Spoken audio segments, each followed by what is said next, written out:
আসসালামু আলাইকুম সুপ্রিয় শিক্ষার্থীবৃন্দ, তোমরা জানো তোমাদের কিছু ক্লাস আমি আয়োজন করেছিলাম হেলামাঠে বিজ্ঞান নবম শ্রেণী। এতদিন আমরা কিছু অঙ্ক সমস্যা আলোচনা করেছি। আজকে কিছু এই চ্যাপ্টার সম্পর্কে কিছু সাধারণ নলেজ ব্যাখ্যা দেওয়ার চেষ্টা করতেছি। কিছু সংজ্ঞা, ভর, ওজন, চাপ, তারপরে আর্কিমিডিসের সূত্র, প্লবতা, এই জাতীয় কিছু সমস্যা আমরা আজকে আলোচনা করব। ভর, ভর কাকে বলে?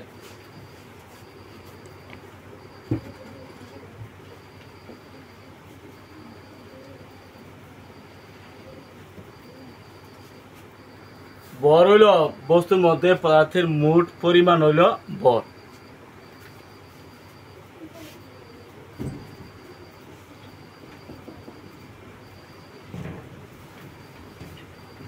বস্তুর মধ্যে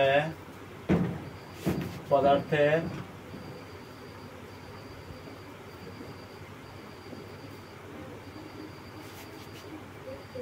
মোট পরিমাণ কে ভর বলে।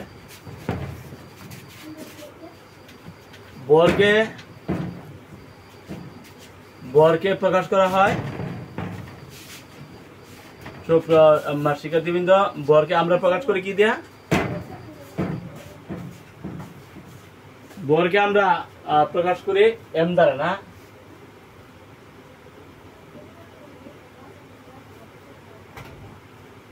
এম দ্বারা প্রকাশ করা হয়।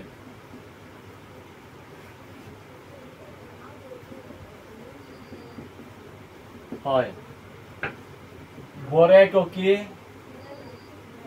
কারণ ম্যাস অর্থ হলো ভর, এই জন্য ম্যাসের থেকে তোমার এমটাকে সংগ্রহ করেছে। ঠিক আছে?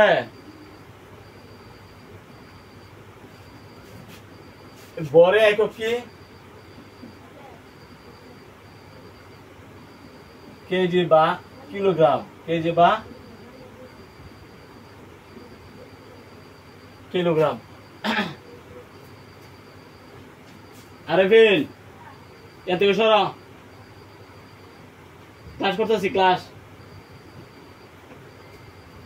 ভরে একক হইল কেজি বা কিলোগ্রাম। ঠিক আছে? ভরকে এই যে স্মল এম দ্বারা প্রকাশ করা হয়। কি এম দ্বারা?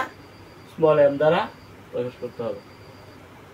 ভরকে কইল কেজি বা কিলোগ্রাম, কেজি অথবা কিলোগ্রাম। কি কি কাজে ভর লাগে? আমরা যখন বস্তুর ঘনত্ব নির্ণয় করি তখন কিন্তু ভরের প্রয়োজন হয়। কারণ ঘনত্ব রো সমান এম বাই বি, মানে ভর বাই আয়তন। ভরকে আয়তন দ্বারা ভাগ করলে আমরা ঘনত্ব পাই, বস্তুর ঘনত্ব পাই। তো বল যখন আমরা নির্ণয় করি, বলের পরিমাণ যখন নির্ণয় করি তখন বল সমান এফ সমান কি? এম ইন্টু এ। এখানে কিন্তু ভরের প্রয়োজন আছে।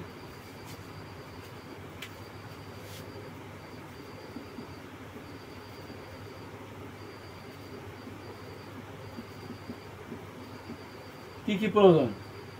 ভরের কি কি প্রয়োজন? এক, বস্তুর ওজন নির্ণয়ে। ওজন নির্ণয়ে যখন বস্তুর ডব্লু সমান কি এম জি, না? সেখানে কিন্তু ভরের প্রয়োজন, তাই না?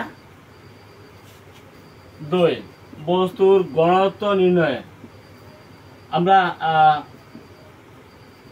ঘনত্ব রো সমান এম বাই বি, ভরকে আয়তন দ্বারা ভাগ করলে কিন্তু ঘনত্ব পাওয়া যায়। ঠিক আছে? তাহলে ঘনত্বের মধ্যে ভরের প্রয়োজন। বস্তুর ওজন নির্ণয়ে ভরের প্রয়োজন।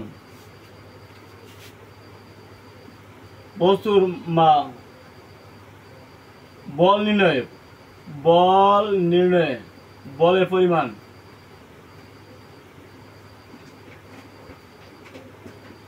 বলের পরিমাণ যদি আমরা হিসাব করি তখন দেখা যাচ্ছে বল এফ সমান এম ইন্টু এ, ভর ইন্টু ত্বরণ। সেখানে কিন্তু বরের প্রয়োজন। বল যখন আমরা নির্ণয় করবো তখন বরের প্রয়োজন আছে। আবার ঘনত্ব নির্ণয় করবো তো বরের প্রয়োজন, ঘনত্ব রহস্য সমান এম বাই বি, মানে বর বাই আয়তন। বস্তুর ওজন নির্ণয়ের মধ্যে বরের প্রয়োজন, ওজন ডব্লিউ সমান এম জি, ওজন ডব্লিউ সমান এম ইন্টু জি, বর ইন্টু অভিকর্ষ ত্বরণ, যেখানে অভিকর্ষ ত্বরণের মান 9.8 মিটার পার সেকেন্ড স্কোয়ার। এখানে বরকে আয়তন দ্বারা বস্তুর বর নির্ণয় করে, তার আয়তন নির্ণয় করে বরকে আয়তন দ্বারা ভাগ করলে বস্তুর ঘনত্ব পাওয়া যাবে। তো ঘনত্ব নির্ণয়ে, ওজন নির্ণয়ে এবং বলের পরিমাণ নির্ণয়ে বরের প্রয়োজন। আশা করি বরের প্রয়োজনীয়তা সম্পর্কে আমরা আইডিয়া পেয়েছি।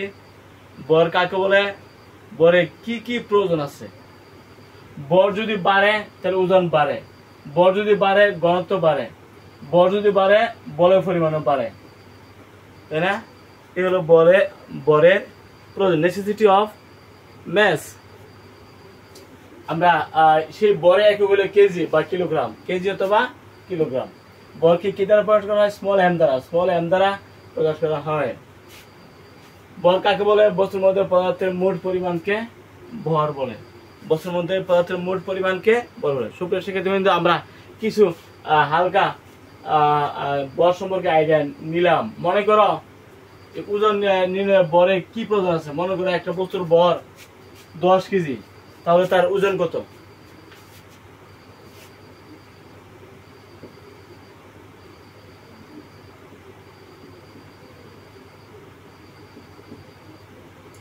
একটি বস্তুর ভর মনে করো, একটি বস্তুর ভর 10 কেজি হলে ওজন কত?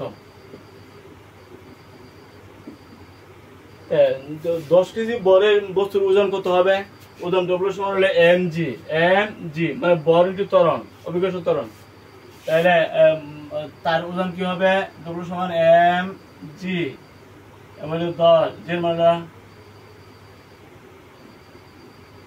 10 কেজি, আর যে মানে 9.8 মিটার পার সেকেন্ড স্কোয়ার, তার মানে 98 KG metre per second square, KG metre per second square, তার মানে 98 নিউটন।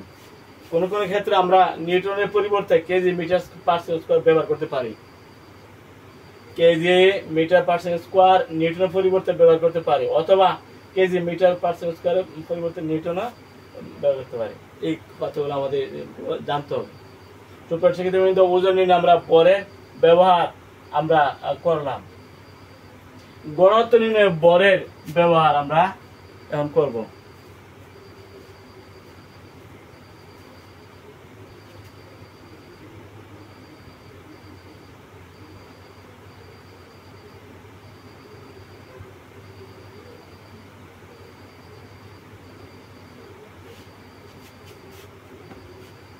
ঘনত্ব নির্ণয়ে, ঘনত্ব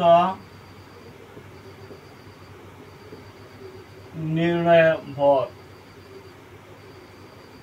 একটি বস্তুর একটি বস্তুর ভর হলো 10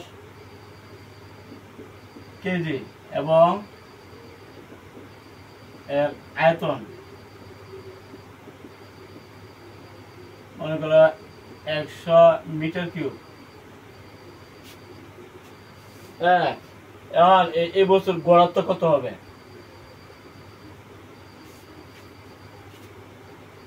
হলে এর আয়তন কত, এর ঘনত্ব কত? সুপ্রিয় শিক্ষার্থী বন্ধু, একটা বস্তুর ভর মনে করো 10 কেজি, হ্যাঁ, আয়তন হলো 100 মিটার কিউব বা 100 ঘনমিটার, 100 মিটার কিউব বা 100 ঘনমিটার। এর ঘনত্ব কত? এগুলো এম হইলো এখানে 10 কেজি আর আয়তন বি সমান 100 মিটার কিউব, তাহলে ঘনত্ব কত হবে? এখানে ঘনত্ব র সমান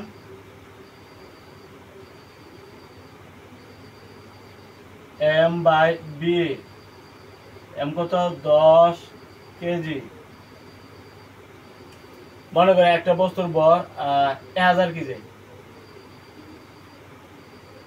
1000 কেজি ভর যদি 1000 কেজি হয়, তাহলে আমরা 1000 কেজি লিখবো। আর এটা আয়তন কত? 100 মিটার কিউব। তাহলে তুমি কত পাইছ?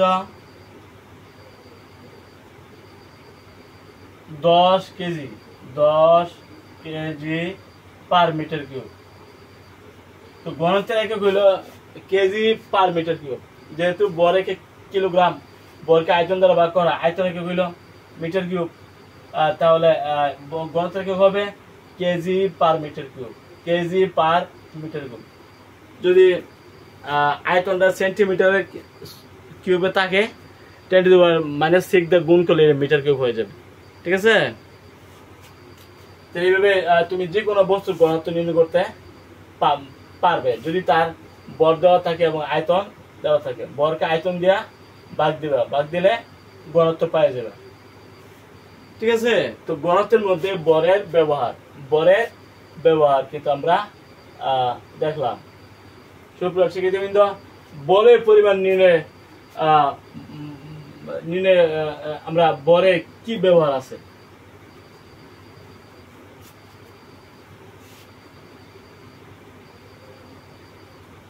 মনে করো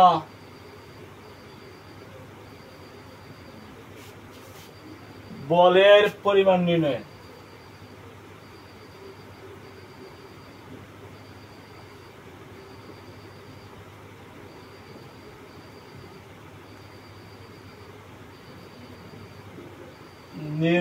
ভর। তো মনে করেন একটি বস্তুর ভর 10 কেজি এবং এতে 10 মিটার পার সেকেন্ড স্কোয়ার ত্বরণ সৃষ্টি করা হইল। 10 মিটার পার সেকেন্ড স্কোয়ার ত্বরণ সৃষ্টি করা হলে বলের পরিমাণ কত? বলের পরিমাণ কত?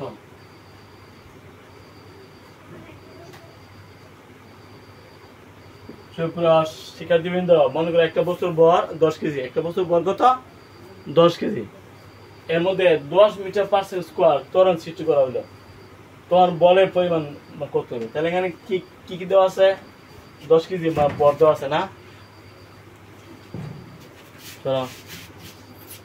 এখানে বস্তুর ভর দেওয়া আছে কত? 10 কেজি। বস্তুর ভর দেওয়া আছে কত?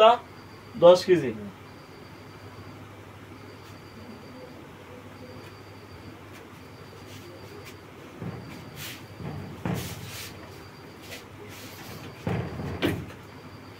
সুপ্রিয় শিক্ষার্থীবৃন্দ, বস্তুর ভর দেওয়া আছে 10 কেজি, আর কি দেওয়া আছে? ত্বরণ হইল 10 মিটার পার সেকেন্ড স্কোয়ার। এখন বলের পরিমাণ কত? তাহলে বল F সমান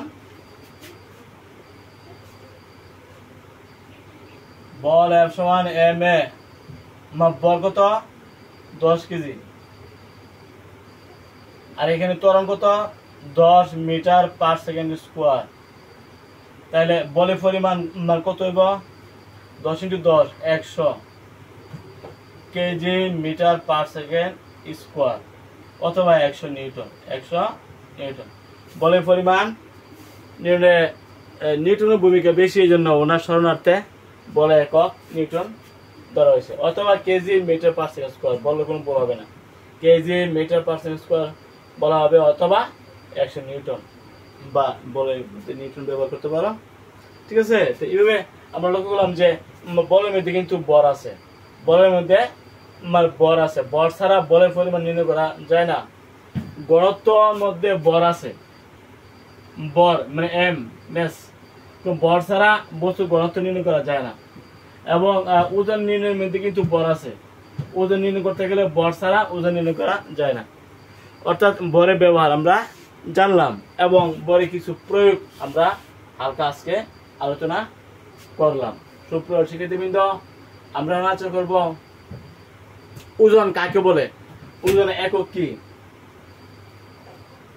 সুপ্রিয় শিক্ষার্থীবৃন্দ, ওজন কাকে বলে, ওজনের একক আমরা আলোচনা করব ইনশাআল্লাহ।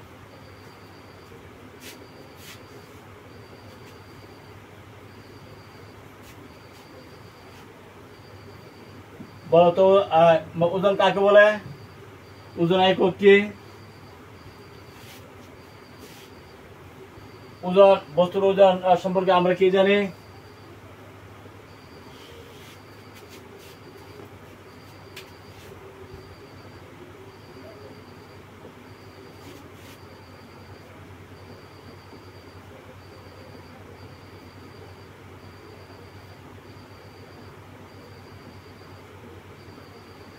ওজন কাকে বলে? ওজনকে কি অক্ষর দ্বারা প্রকাশ করা? ওজনকে ডব্লিউ দ্বারা, যেহেতু ওয়েট অর্থ ওজন, সেখান থেকে মানে ডব্লিউটা মানে নেওয়া হয়েছে। ওজন কাকে বলে? কোন বস্তুকে যে বলে পৃথিবী তার কেন্দ্রের দিকে টানে তাকে বলা হয় মানে ওজন। কোন বস্তুকে যে বলে পৃথিবী তার কেন্দ্রের দিকে টানে তাকে ওজন বলে।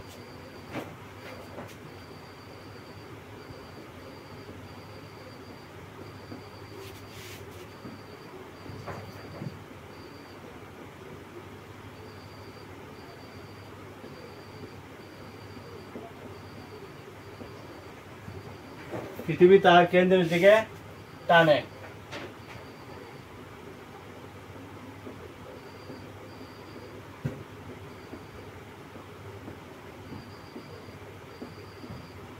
ওজন বলে মানে ওজন একক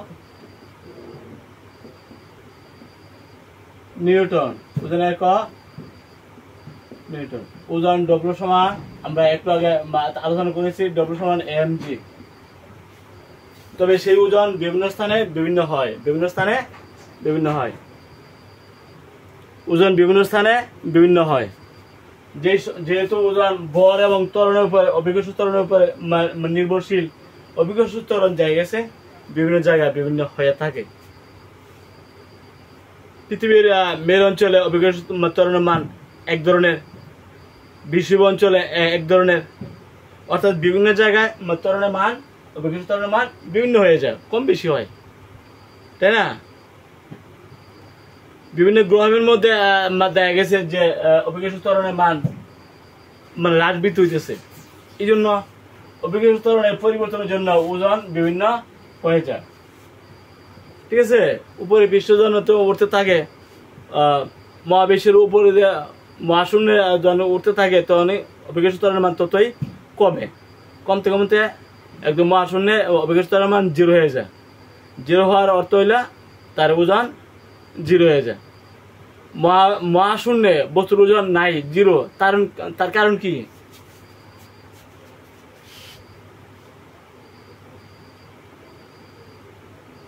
মহাশূন্যে বস্তুর ওজন 0। কারণ হলো ভর তো আছে ঠিকই, কিন্তু ওজনটা, অভিকর্ষ ত্বরণটা যতই উপরে উঠতে উঠতে উঠতে উঠতে উপরের দিকে মহাশূন্য চলে যায়, মহাশূন্য জির মান 0 হয়ে যায়। 0 হওয়ার কারণে মহাশূন্য বস্তুর ওজন 0 হয়ে যায়।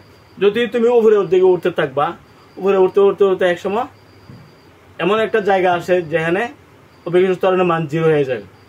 0 হওয়ার কারণে ওই সব এলাকায় বস্তুর ওজন 0 হবে, কারণ অভিকর্ষ ত্বরণ সেখানে নাই।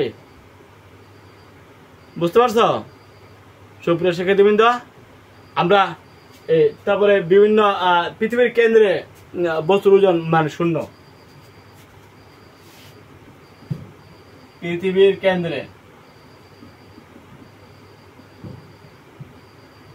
বস্তুর ওজন 0। একদম পৃথিবীর সেন্টার বা কেন্দ্র যেখানে, সেখানে অভিকর্ষ ত্বরণ ওজন 0। কারণ ওইখানে কেন্দ্রের মধ্যে অভিকর্ষ ত্বরণের মান কমতে কমতে 0। ওইখানে দেখা গেছে ডব্লিউ সমান mg সমান 0 m ইন্টু, ওইখানে অভিকর্ষ ত্বরণ 0 থাকে কেন্দ্রে, এবং সেখানে কিন্তু বস্তুর ওজন 0। ঠিক আছে? তাহলে বস্তুর ওজন কোথায় কোথায় 0 হয়? পৃথিবীর কেন্দ্রে বস্তুর ওজন 0, মহাশূন্যে বস্তুর ওজন 0। তখন ওইখানে মানুষ লাফ দিয়ে উড়ে বেড়াতে পারে, পাখির মতো উড়ে বেড়াতে পারে। ঠিক আছে? তো এইগুলো আমাদের জানতে হবে। বিভিন্ন স্থানে বিভিন্ন অভিকর্ষ ত্বরণের পরিবর্তনের জন্য বিভিন্ন স্থানে কিন্তু একই বস্তুর ওজন ভিন্ন হয়ে যায়, কারণ অভিকর্ষ ত্বরণের মান হ্রাস বৃদ্ধি হচ্ছে। ঠিক আছে। এই অভিকর্ষ ত্বরণের হ্রাস বৃদ্ধির জন্য ওজনটা হ্রাস বৃদ্ধি হচ্ছে। একই বস্তুর ওজন, একই বরের বস্তুর ওজন। বর তো এখানে নির্দিষ্ট, বর নির্দিষ্ট, কিন্তু অভিকর্ষ ত্বরণের ভিন্নতার জন্য বস্তুর ওজন বিভিন্ন স্থানে বিভিন্ন হয়। কেন্দ্রে 0, মহাশূন্য 0। যত উপরে উঠতে থাকো ততই অভিকর্ষ ত্বরণের মান কমে। মনে করে পৃথিবীর থেকে 100 কিলোমিটার উপরে যে মান কি 9.8 পাওয়া যাবে না। আমরা হিসাব করেছি, কম আসে। আরো উপরে যদি তুমি হিসাব করে দেখো যে মানটা কমতেছে। ঠিক আছে, কমতে কমতে মহাশূন্য শূন্য হয়ে যায়। সুপ্রিয় শিক্ষার্থী, বস্তুর ওজন বিভিন্ন স্থানে বিভিন্ন হয়। কেন? কারণ অভিকর্ষ ত্বরণের তারতম্যের জন্য। অভিকর্ষ ত্বরণের তারতম্যের জন্য বস্তুর ওজন, একই বস্তুর ওজন, একই বস্তুর ওজন বিভিন্ন স্থানে বিভিন্ন হয়, বিভিন্ন স্থানে বিভিন্ন হয়। অভিকর্ষ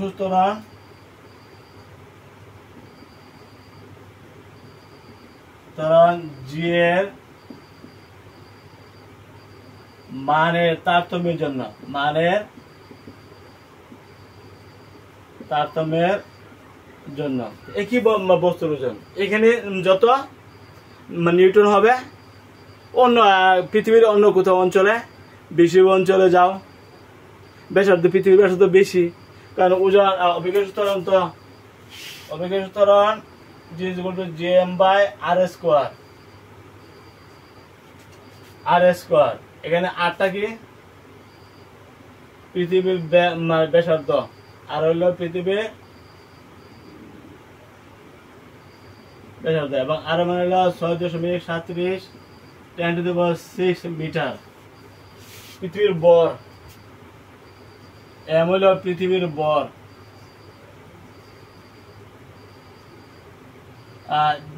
বর এম এর মান হলো 6.4 × 10⁻²৪ কেজি।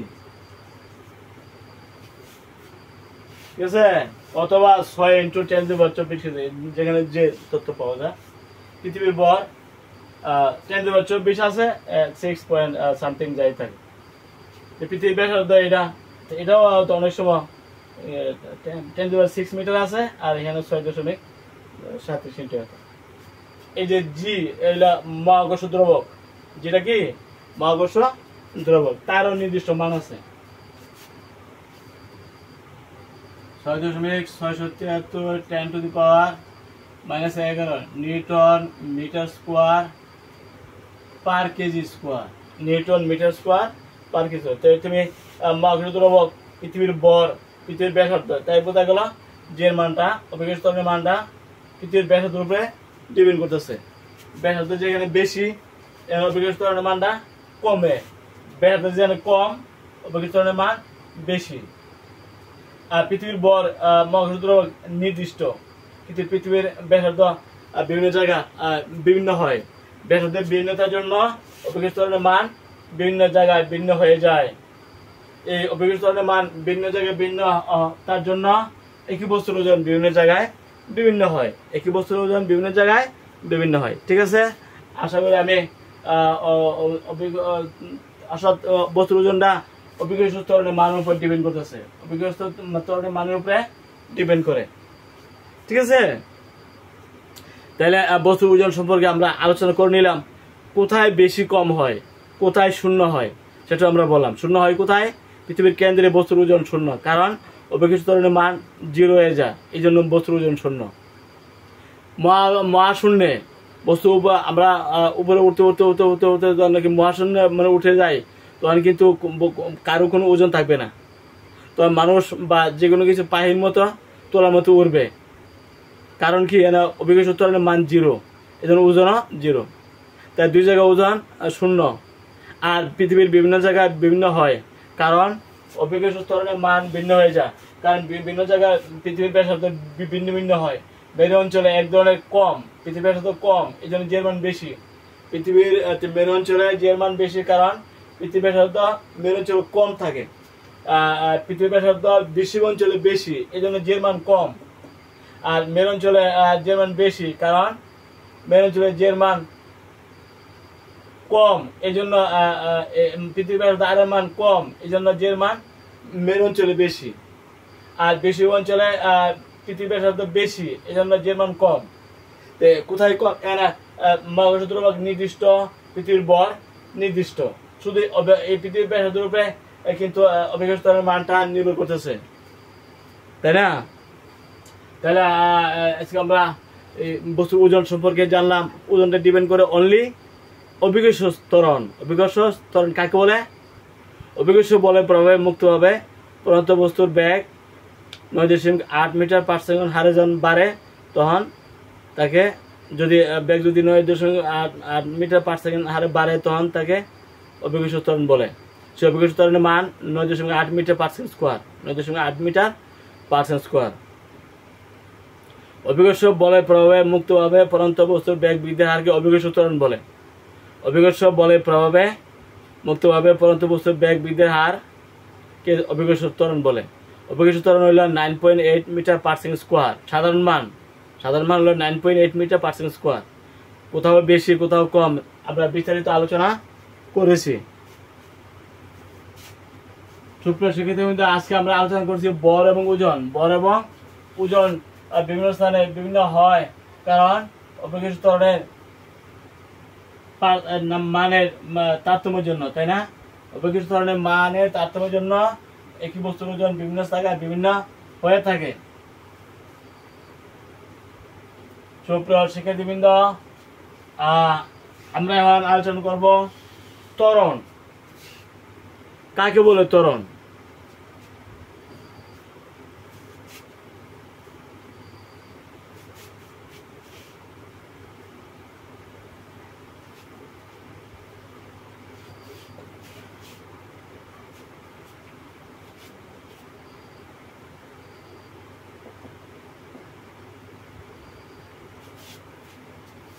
ত্বরণ কাকে বলে সে সম্পর্কে কিছু আমরা ধারণা দেই।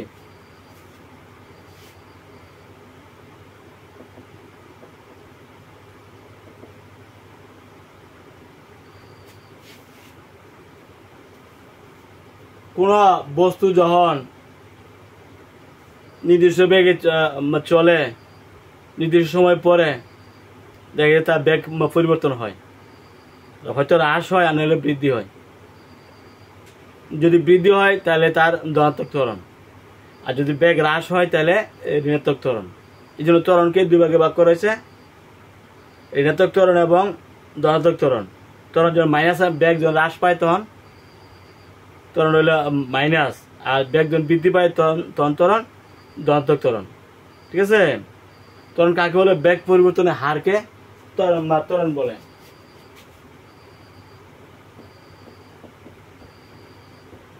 বেগ পরিবর্তনের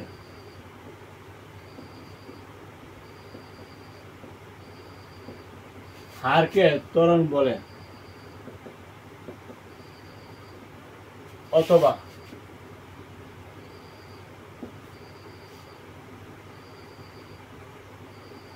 একক সময়ে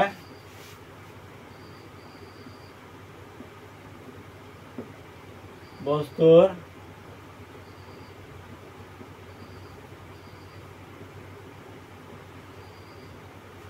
বৃদ্ধি বা হ্রাস, বেগ পরিবর্তন। একই সময়ে বস্তুর বেগের যে পরিবর্তন হয় তাকে ত্বরণ বলে।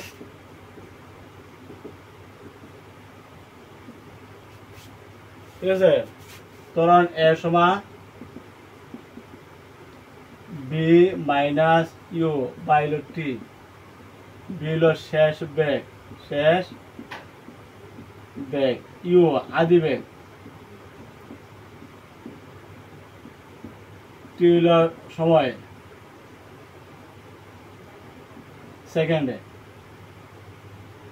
ঠিক আছে? আদি বেগ হলো মিটার পার সেকেন্ড, শেষ বেগ এটা মিটার পার সেকেন্ড, আর সময়টা হবে সেকেন্ডে। এখন শেষ বেগ থেকে যদি আদি বেগ বৃদ্ধি করা হয় তাহলে এটা বলা হয় বেগ পরিবর্তন, তাই না? সময় দিয়ে ভাগ করা হয়, এই জন্য বেগ পরিবর্তনের হার আমরা বলছি। সময় দিয়ে যখন ভাগ করা হয় তখন এটাকে হার বলা হয়, অথবা একক সময় বলা হয়। একক সময়ে বেগ বৃদ্ধি অথবা বেগ পরিবর্তন, বেগ হ্রাস, একক সময়ে বেগ বৃদ্ধি অথবা বেগ হ্রাসও দিতে পারে, তখন তাকে ত্বরণ বলে। যদি হ্রাস হয় তখন ত্বরণ আসে মাইনাসের, এটাকে আমরা মন্দন বলি, তাই না? বেগ যখন হ্রাস পায় তখন ত্বরণটা কি আসে? মাইনাস আসে, এটাকে আমরা বলি মন্দন। আর যদি বেগ বৃদ্ধি পা, শেষ বেগ যদি বাড়ে আদি বেগের তুলনা, মনে করো 10 মিটার পার সেকেন্ড বেগে একটা গাড়ি রওনা দিল, 10 সেকেন্ড পরে তার বেগ হয়েছে 100 মিটার পার সেকেন্ড, এখানে নিশ্চিত ত্বরণ আইব ধনাত্মক, বেগ বাড়ছে। আবার মনে করো 10 মিটার পার সেকেন্ড বেগে একটা গাড়ি রওনা দিল, 10 সেকেন্ড পরে গাড়িটা থামিয়ে গেল, বেগ হ্রাস পাইতে পাইতে এমনকি থামিয়ে গেল, তাহলে এখন ত্বরণ কত আইব? মাইনাসে আইব।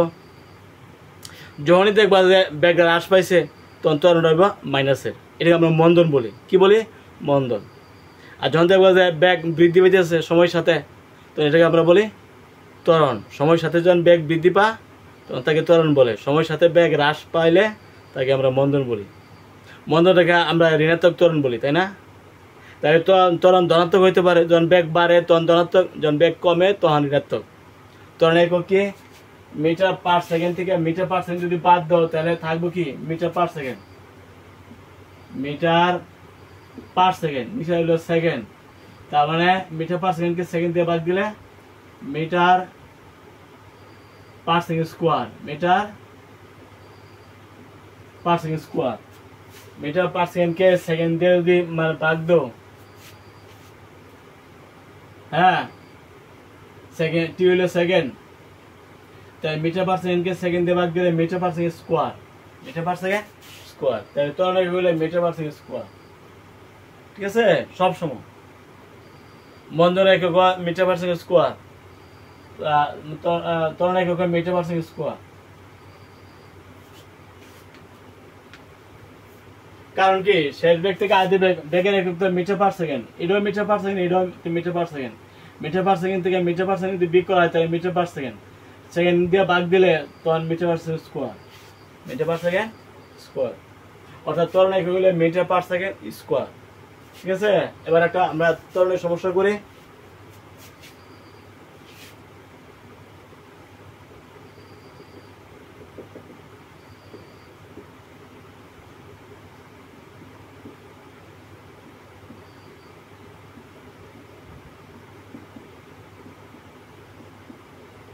বেগে রওনা দিয়ে 10 সেকেন্ড পর গাড়িটির বেগ মনে করো 100 মিটার পার সেকেন্ড হয়ে গেল।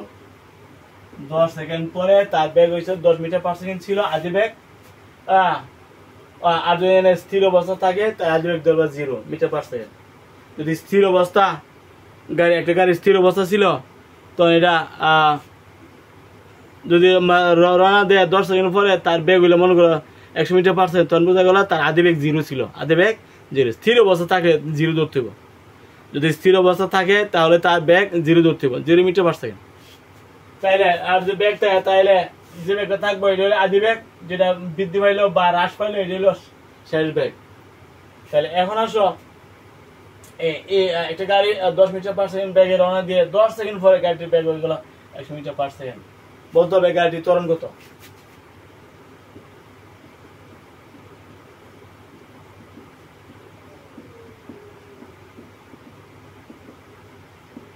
গাড়িটির ত্বরণ কত? তাই এখানে শেষ বেগ কত? b = 100 মিটার পার সেকেন্ড না? আদি বেগ কত? 10 মিটার পার সেকেন্ড। টাইম টি কত? টি হলো 10 সেকেন্ড। ত্বরণ = what? আমরা ত্বরণ এর সমান কি? b - u/t, তাই না? b কত? 100 মিটার পার সেকেন্ড, 100 দুইটাই এটা মিটার পার সেকেন্ড, এটা metre per second, -10 metre per second.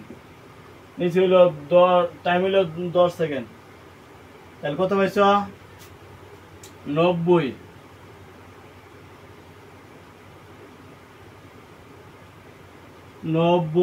Metre per second, নিচে হইল 10 সেকেন্ড। তাহলে 9 মিটার পার সেকেন্ডকে সেকেন্ড দিয়ে ভাগ দিলে মিটার পার সেকেন্ড স্কোয়ার। তাহলে ত্বরণ মান কত পাইছ? 9 মিটার পার সেকেন্ড স্কোয়ার। ঠিক আছে, এখানে কিন্তু ধনাত্মক ত্বরণ আছে, কারণ এখানে বেগ বৃদ্ধি পাইছে। বেগ কি বৃদ্ধি পাইছে। আবার অনেক সময় বেগ হ্রাস হইতে পারে। যদি এক্ষেত্রে 100 মিটার পার সেকেন্ড বেগে মনে করে একটা গাড়ি রওনা দিল, 10 সেকেন্ড পরে তার বেগ হয়েছে মনে করো 10 মিটার পার সেকেন্ড। এই ক্ষেত্রে গাড়ির ত্বরণ কত হবে? তোমার শেষ বেগ কত? যদি এরকম হয়, আগের অবস্থা কিন্তু ত্বরণ হইল 9 মিটার পার সেকেন্ড স্কোয়ার, এটা আমরা বুঝতে পারি।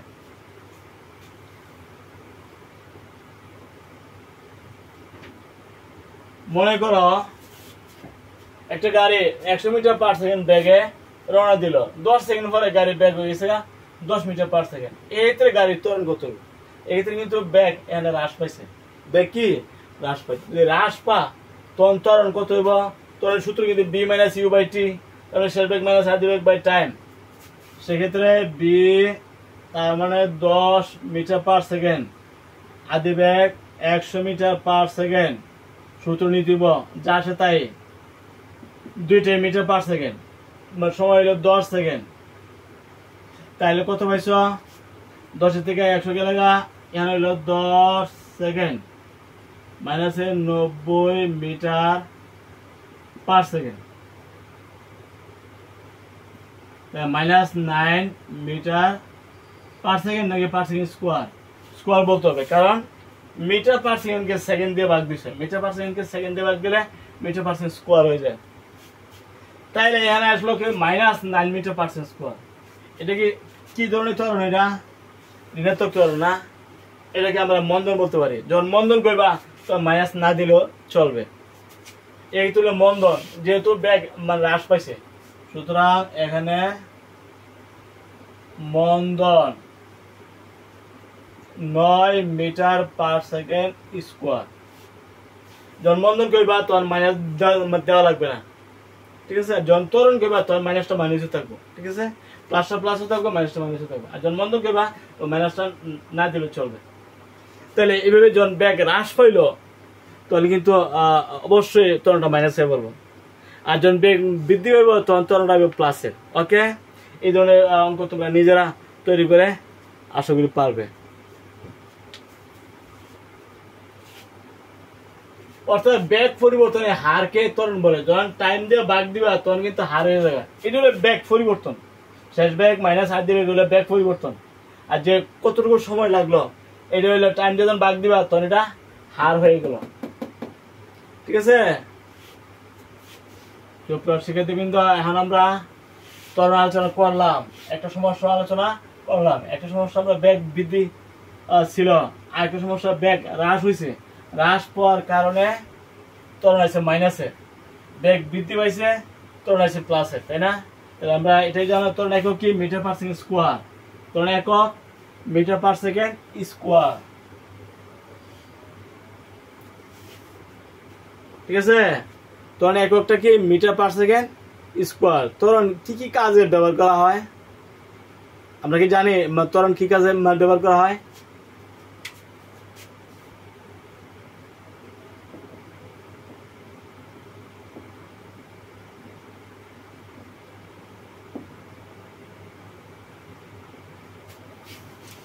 ত্বরণের ব্যবহার কি কি কাজের মধ্যে ত্বরণ ব্যবহার করে একটু আগে আমরা লক্ষ্য করলাম।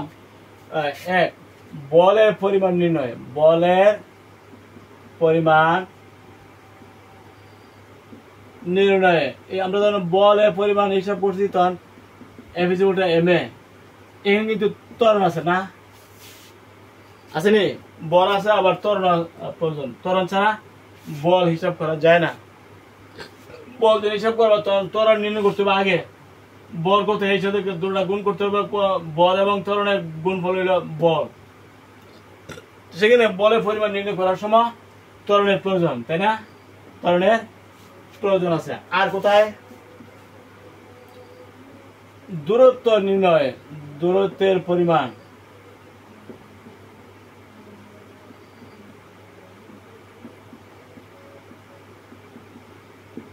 নির্ণয়। মনে করি S equal to UT plus half AT square. এখানে কিন্তু ত্বরণের ব্যবহার আছে, আছে নি? ইউ হইল আদিবেগ, টি হইল টাইম, অতিরিক্ত সময়, আদিবেগ হাফ ইন্টু এ ইন্টু টি স্কোয়ার। এই যে ত্বরণের যে দূরত্ব নির্ণয়ের যে সমীকরণ, এই সমীকরণের মধ্যে কিন্তু ত্বরণ আছে। ত্বরণ ছাড়া দূরত্ব নির্ণয় করা যাবে না, ঠিক আছে? আরো আছে, মনে করে যে V square is equal to U square plus 2s। এখানে কিন্তু এই সমীকরণের সাহায্যে কিন্তু আমরা দূরত্ব নির্ণয় করতে পারি। এখানে কিন্তু ত্বরণ আছে, আছে না? আদিবেগ আছে, শেষ ভাগ আছে, ত্বরণ আছে। সেখানে আমরা এই মানগুলো আমরা বসাই, আদিবেগ বসাই, শেষ ভাগ বসাই, ত্বরণ বসাই, তখন কিন্তু আমরা দূরত্বটা নির্ণয় করতে পারি। তো দূরত্বের পরিমাণ নির্ণয় করার সময় ত্বরণের ব্যবহার আছে, আছে না? বেগ নির্ণয় ইউ প্লাস এটি, বেগের পরিমাণ V is equal to U plus AT, আদিবেগ প্লাস ত্বরণ ইনটু সময় হলো বি। এই সমীকরণের মধ্যে কিন্তু ত্বরণ আছে, আছে না? সুতরাং ত্বরণের বেগ নির্ণয় করতে কিন্তু বেগ এর পরিমাণ নির্ণয়, শেষ বেগ এর পরিমাণ নির্ণয় করতে হলে কিন্তু ত্বরণের ব্যবহার আছে। আর দূরত্ব নির্ণয়, এইগুলো হলো দূরত্বের সমীকরণ, ত্বরণের ব্যবহার আছে।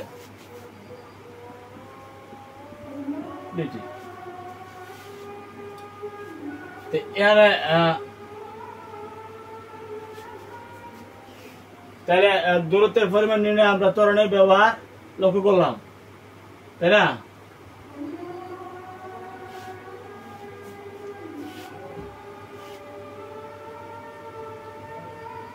বলের পরিমাণ নির্ণয়ের মধ্যে ত্বরণের ব্যবহার। শিক্ষার্থী, বলের পরিমাণ নির্ণয়ের মধ্যে ত্বরণের ব্যবহার আমরা লক্ষ্য করলাম। আবার দূরত্বের পরিমাণ নির্ণয়ের মধ্যে আমরা দূরত্বের সমীকরণগুলো আমরা লক্ষ্য করলাম, সেখানে কিন্তু ত্বরণের ব্যবহার আছে।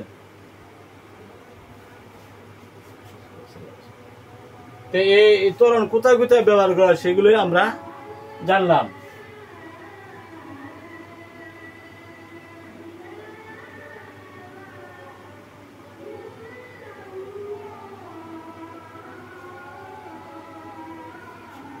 বলের পরিমাণ নির্ণয়ের মধ্যে ত্বরণের ব্যবহার বেশি, আর দূরত্বের পরিমাণ নির্ণয়ের মধ্যে ত্বরণের ব্যবহার বেশি।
একটা বস্তু মনে করো স্থির অবস্থা, যখন স্থির অবস্থা বলা হয়েছে তখন আদিবেগ এখানে 0। স্থির অবস্থা আদিবেগ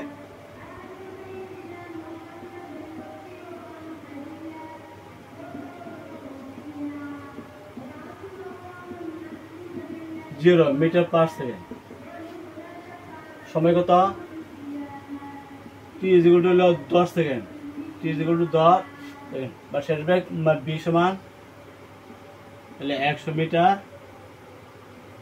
পার সেকেন্ড, মানে দূরত্ব x = আমরা এখন কিভাবে দূরত্বটা নির্ণয় করব?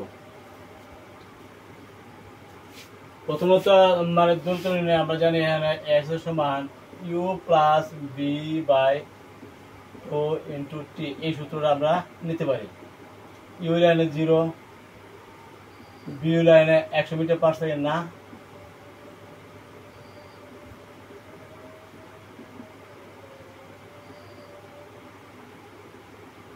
বাই 2 ইন্টু t মানে t লাইনে 10 সেকেন্ড। তাহলে কত পাইছ? 5 সেকেন্ড আর 100, তার মানে 500 সেকেন্ড সেকেন্ড ইনভার্স 500 মিটার। তো প্রথমত আমরা এই সূত্র দিয়ে মনে করো দূরত্বটা নির্ণয় করলাম। তো দূরত্ব নির্ণয় আরো সূত্র আছে না, সমীকরণ আছে না, ut প্লাস হাফ ইট স্কোয়ার। তো ওইটা আমরা নেই, s = ut plus half h square নিলাম। u হলো 0 না, ইন্টু 10 প্লাস হাফ ইন্টু ত্বরণ। এখানে কিন্তু আমরা ত্বরণ নেই নাই, ত্বরণটা নিতে দিব b minus u by t। শেষ বেগ হলো 100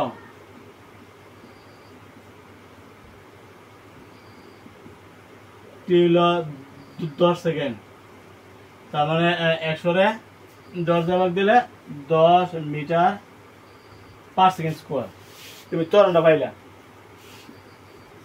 এই ত্বরণটা যদি এখানে বসাও 10 metre per second square time 10 second না, 10 সেকেন্ড স্কোয়ার, তাহলে কত পাইছো? 0।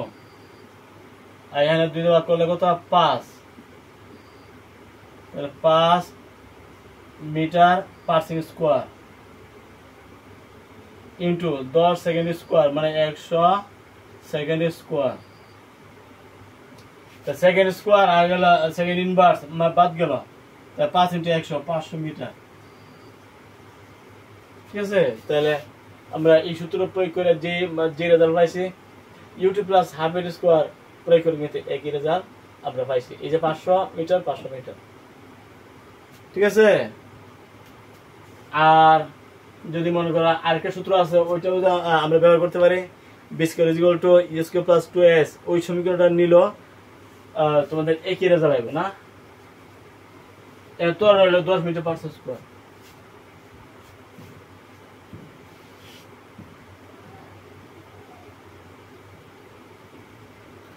তিন নম্বর,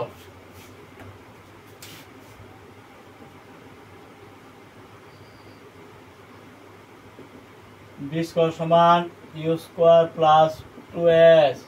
শেষ বেগ হলো 100 না, 100 মিটার পার সেকেন্ড স্কোয়ার সমান আদি হলো 0।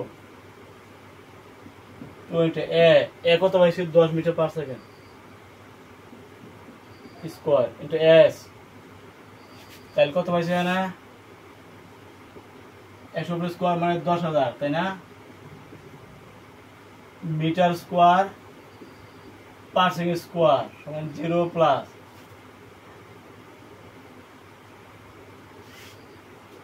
হলো 10,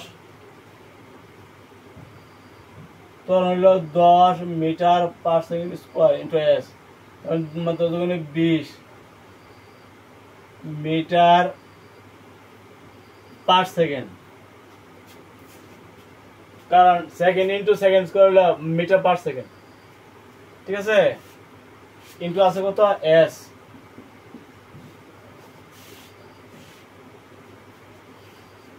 তাহলে আমরা এস এর সমান মানে কি বলতে পারি, এস এর সমান 10,000 metre square per second square.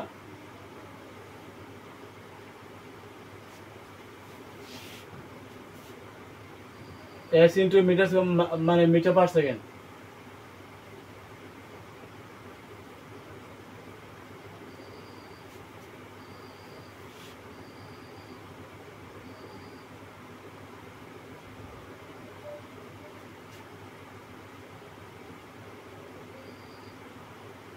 তাহলে 20 metre per second square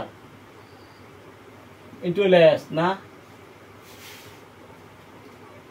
S তো আমাদের দূরত্ব বের হবে, এস বের হবে, আর 10 মিটার পার সেকেন্ড করলে আমাদের ত্বরণ, তাহলে এটা কোনো চেঞ্জ হবে না। তাহলে আমরা কি পাই, 10,000 metre square per second square, নিচে হইল 20 metre per second square, 20 metre per second square. এর কত পাইছে, শূন্য, 1000-এ দিতে গেলে 500 metre metre per second square, per second square বাদ মিটার স্কোয়ারে মিটার দিয়ে ভাগ দিলে, মিটার স্কোয়ারে মিটার দিয়ে ভাগ দিলে মিটার মানে 500 মিটার। বুঝে আশা করে।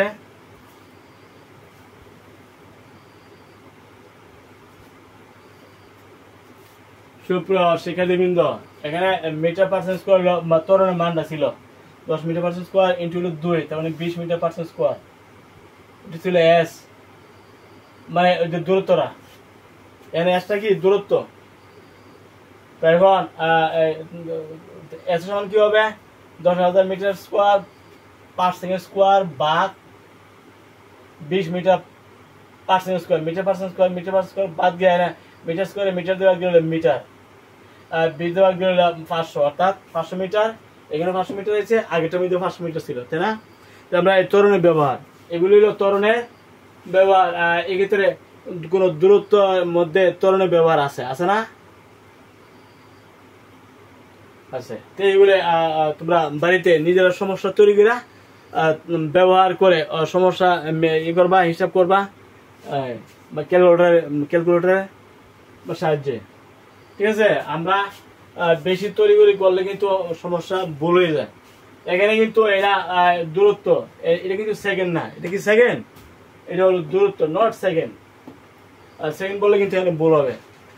তাইলে 20 you square plus 2s, S হলো এর দূরত্ব, এ হলো ত্বরণ, ই হলো আদি বেগ, আর বি হলো শেষ বেগ। তাহলে ত্বরণ, আদি বেগ, শেষ বেগ বসালে আমরা দূরত্ব পাবো, দূরত্বকে এস দ্বারা প্রকাশ করা হয়। তাহলে দূরত্ব নির্ণয়ের মধ্যে ত্বরণ আছে না, এই যে ত্বরণ আছে, তারপরে এই যে দূরত্ব U plus half U square, এখানে ত্বরণ আছে। ত্বরণের ব্যবহারটা আমরা জানলাম। তো আগামী দিন আজকে আমরা এই পর্যন্তই। তাহলে আমরা কি কি আলোচনা করেছি, বর, ওজন এবং ত্বরণ। বর কাকে বলে, বস্তুর মধ্যে পদার্থের পরিমাণকে বর বলে, বরে একক হলে কিলোগ্রাম, তাই না। ওজন কাকে বলে, কোনো বস্তুকে পৃথিবী যা তার কেন্দ্রের দিকে যে বলে টানে তাকে ওজন বলে, ওজন একক হলে নিউটন। ত্বরণ কাকে বলে, বেগ পরিবর্তনের হারকে ত্বরণ বলে। বেগ যদি হ্রাস হয় তাহলে মন্দন আসে, বেগ যদি বৃদ্ধি হয় তাহলে ধনাত্মক ত্বরণ। ত্বরণের ব্যবহার আমরা জানলাম, ত্বরণ কিভাবে নির্ণয় করা হয় সেটা আমরা জানলাম। আশা করি এই ক্লাসের স্বল্প সময় ক্লাস তোমরা কিছু উপকৃত হয়েছ। অল্প, ঠিক আছে, ভালো থেকে আজ আর নয়, আগামী ক্লাসে আমন্ত্রণ জানিয়ে এখানে শেষ করছি। সবাই ভালো থাকো, আলহামদুলিল্লাহ।